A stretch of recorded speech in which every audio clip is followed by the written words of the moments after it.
प्रतिवर्ष की बात है, आज बटू भैरव जी का जल विहार वार्षिक श्रृंगार है, जिसमें हरियाली श्रृंगार होती है। जैसा कि आप लोगों ने देखा, बाबा का अद्भुत स्वरूप का दर्शन होता है। इसमें सुबह से भंडारा चलता है, सुबह से अनवरत भक्तों की लाइन लगी रहती है। कम से कम 10 लाख लोग आज के दिन बाबा का दर्शन करते हैं। इसमें शंकर जी के बाल रूप में बटू भैरव की पूजा होती है। किस तरह से पूजा होती है? आज क्या विशेष? आज बाबा का सात्विक, तामस, राजस तीनों विधि से पूजा किया जाता है, जो जिस हिसाब से करता है। तामस में मीठ पंचमकार विधि द्वारा पूजा होता है, सात्विक में आप मीठा लड्डू पूरी बड़ा से चढ़ाते हैं। यहाँ पे बटुक रूप में बाबा रहते हैं, तो ये बिस्कुट, टॉफी, हर चीज़ यहाँ चढ़ता हुआ है। उसके बाद अष्ट भैरव अष्ट मातृका की रोज पूजा रात में 9 बजे होती है। आज यहाँ पे दर्शन करने आए हैं बटुक भैरव, क्या मन में आस्था लेके आते हैं, क्या बाबा से मांगा? लोग हर संडे को बाबा का दर्शन करने आते हैं, या तो काल भैरव या तो बाबा बटुक भैरव का जो है।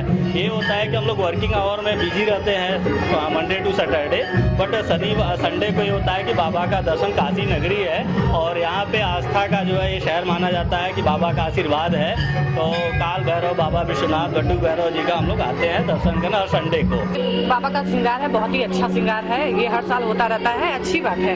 और दूसरी बात ये कि कोने कोने से लोग आते हैं और क्या मन में आस्था लेके आती हैं बाबा का दर्शन करने? जिसके पास जो दुख रहता है वो बाबा सब पूरा करते हैं। जिसका भी दुख जो भी रहता है, जो भी प्रॉब्लम्स रहती है, वो बाबा सुनते हैं और बाकी में ही बाबा सबका सुन रहे हैं और इस वजह से बहुत सारे कोने कोने के लोग आते हैं।